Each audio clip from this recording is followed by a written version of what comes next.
It was seamless and unremarked upon this shift on the BBC News at 10 last night, from alarming images of the Spanish National Police trying to stop an independence referendum from taking place in Catalonia to images of a stopped Brexit march in Manchester, England ahead of the Tory party conference this week.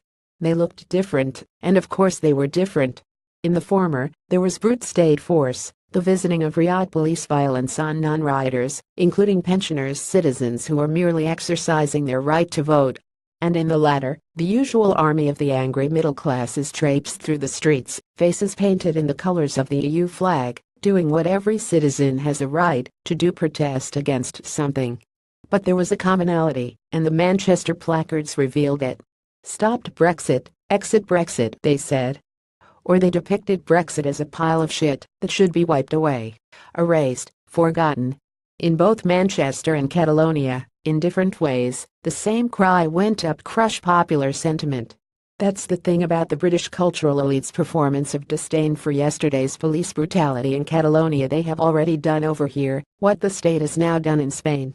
They have already raged against a referendum and tried to overturn it, though non-violently, of course, preferring to marshal the financial clout of the bitter business elite, the unelected power of lords, and the technocratic leverage of Brussels itself to diminish, or even destroy, the largest democratic cry in British history: the votes of 17.4 million people against continued British membership of the EU. And where the Spanish state seeks to curtail popular sentiment before it is expressed, the British elites, who rage against what Labour MP David Lammy called the madness and nightmare of the EU referendum result, seek to curtail it after it is expressed.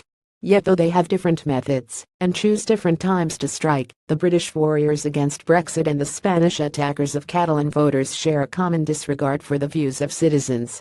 That shocking image of a Spanish police officer carrying away a ballot box so that Catalan people could not express themselves is but a rougher, more honest version of the British cultural elite's relentless demonization of the low-information votes that went into referendum boxes here in June last year, and their demand that these votes now be ignored or watered down.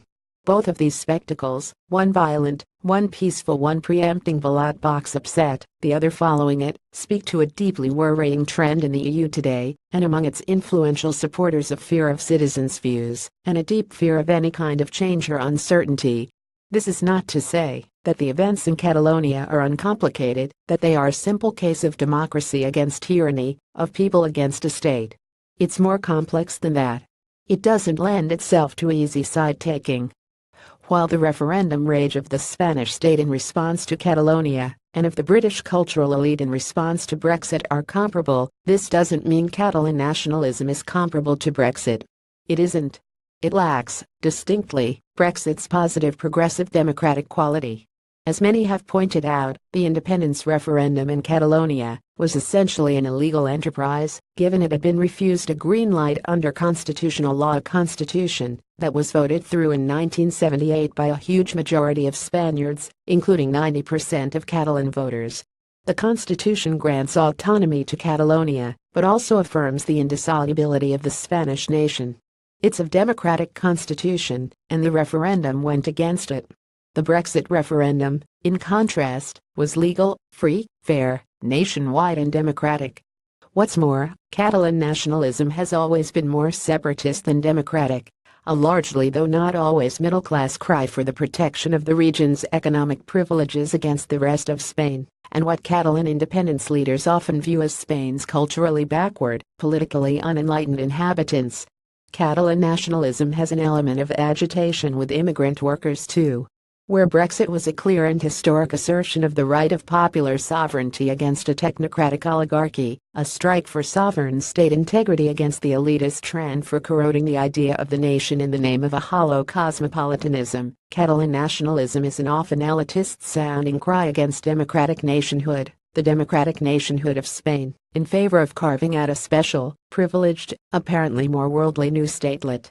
This is why it appeals to disconnected soft leftists in Britain, including many Corbynistas, who likewise find themselves increasingly distant from the idea of the nation, unaware that this really expresses their distance from what the nation contains of sovereign people, a mess whom much of the left now finds inscrutable.